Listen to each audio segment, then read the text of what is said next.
traumatized by it. It leaves the trauma behind. All the trauma just stays behind. It's gone. I can see it, but it's gone. It doesn't pull my strings. It doesn't affect me. It doesn't take me down.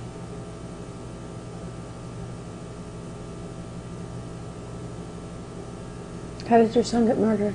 He was shot driving a cab in Riviera. And you credit Rebirthing with helping you get through that. Oh, yeah. Oh, yeah. And in opening my heart, you know, the first thing I did was shut my heart down. And it was just an instinct. It was so painful. And in the rebirthing, I was able to open my heart. It had to be a little at a time. And in doing, I was able to write and write the songs, and that's how I've handled it, through the music and through the rebirthing. The words don't come without the rebirthing, because the rebirthing opens my heart. Why did this work for you and not the traditional therapy? There was no responsibility in traditional therapy. It was like just a circle. I could go a lifetime to therapy. And therapy's good. I mean, I've done Gestalt, I've done different therapies. But it just didn't get to the heart of the matter, the core.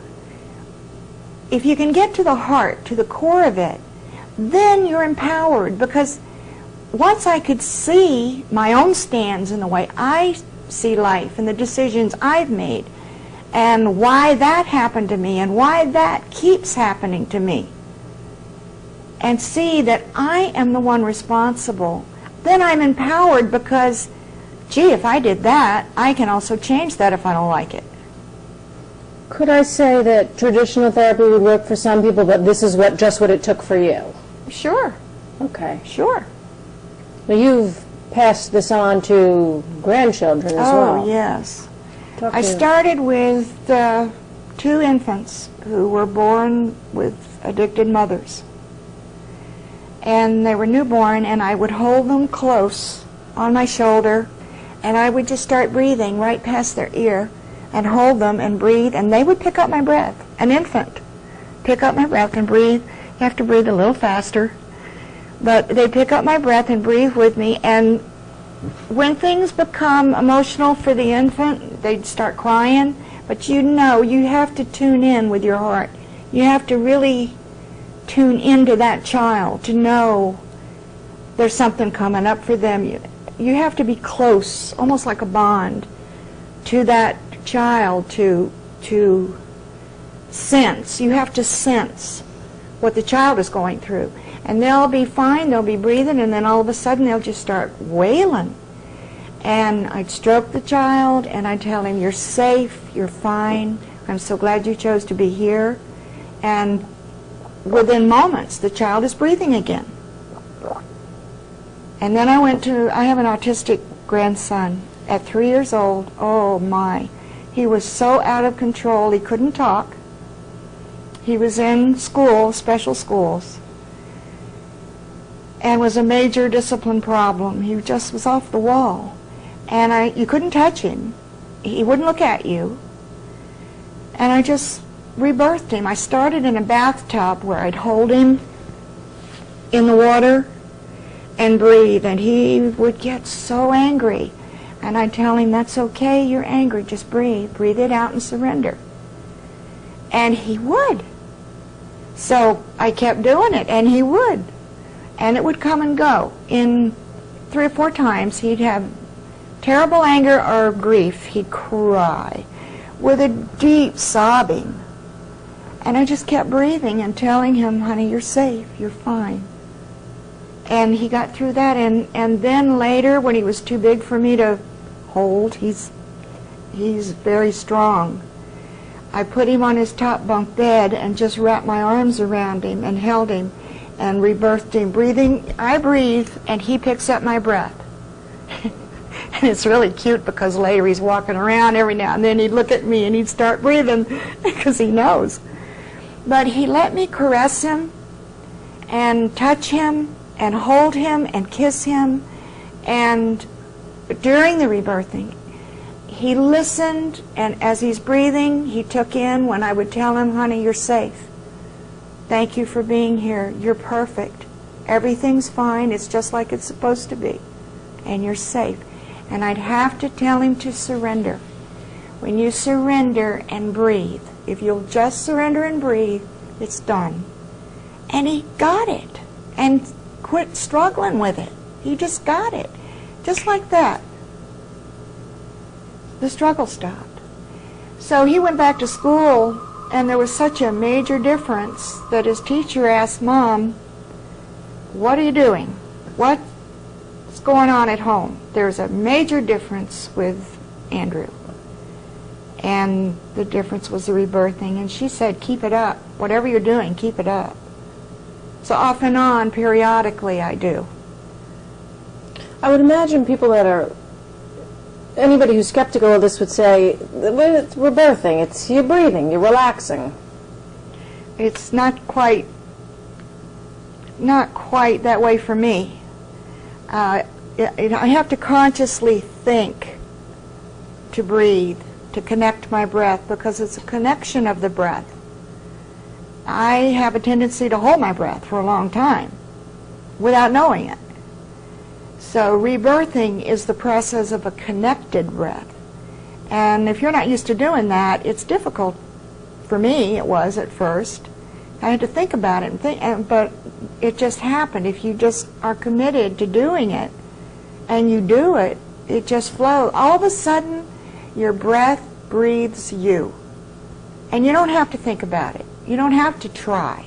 It just automatically, all of a sudden, your breath will breathe you in a connected form.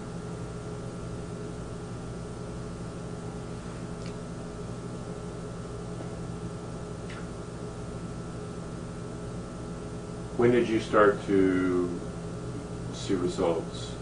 Right away, immediately, because each session was a discovery that I had hidden from myself. And when I discovered certain things about my life, things that are affecting me today or back then when I was working on them, some things I didn't even know. I didn't know I was so angry with my mom that I had to be right and she was forever wrong, and that woman gave me her whole life. She only wanted the best for me.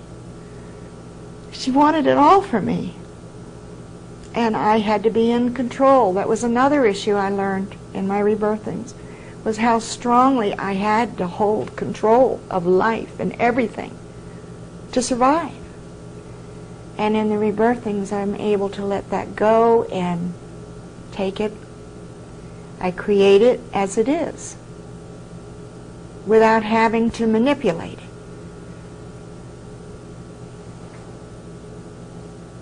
And I guess you had touched on those issues in traditional therapy, but you had never made that progress? No, because in traditional therapy, I never got it that I was the one responsible for my life, for my book, that I wrote each page. That I never I used to blame my parents for the terrible life I had, I thought. Now my parents' version's different than mine. But I was never responsible. When I think back on how I manipulated my parents to get what I wanted and the way I wanted it, I was smart and they didn't stand a chance. They tried. They didn't stand a chance with me.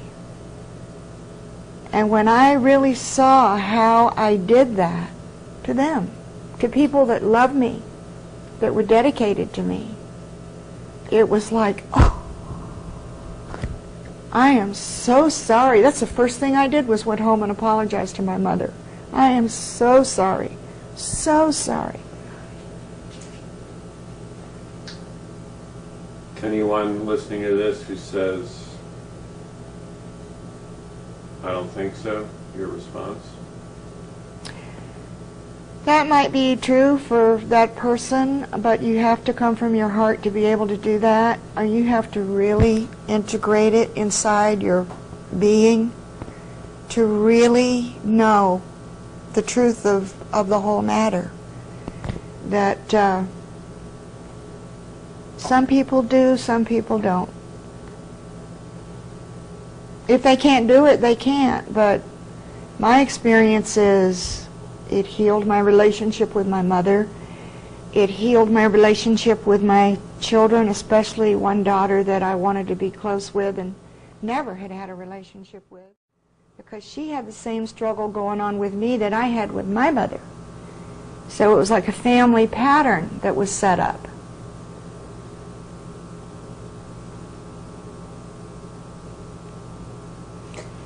You mentioned rebirthing your dog.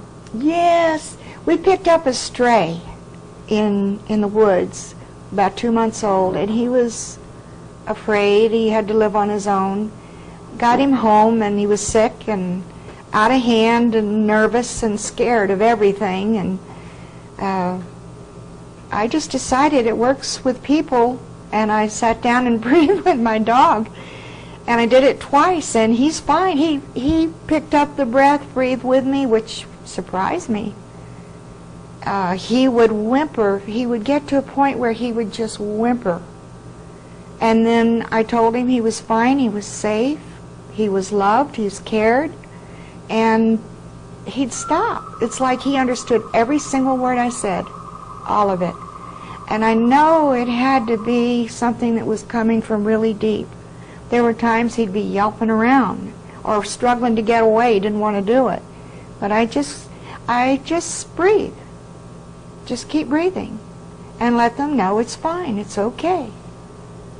And he's some other dog now. He is quite a dog now. He's a nice companion now. Would it surprise you if people listening to that were like, oh no, it wouldn't surprise me at all. Your dog? Doesn't it sound a little crazy? Sure it does. Maybe. Maybe. To some it will, to some it won't. But it doesn't matter. It doesn't matter at all. It worked for us. If you want it to work, will it work? If you surrender, if you're committed to having it work, if you open your heart and you go for it 100%, you will get results. You will get something from it.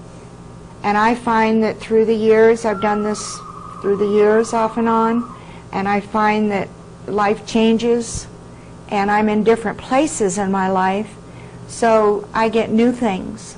It's not like I do it and I'm finished, because I have new experiences and new problems and new challenges and new beginnings, and it just tends to keep me centered and open and clear and empowered. It empowers. That's the one thing that I found with typical therapies. I found I never felt or got that I was empowered. And in this, I am empowered, no matter what it is I'm working on, and sometimes I don't even know what I'm working on, it just pops up. And I'm always empowered from it.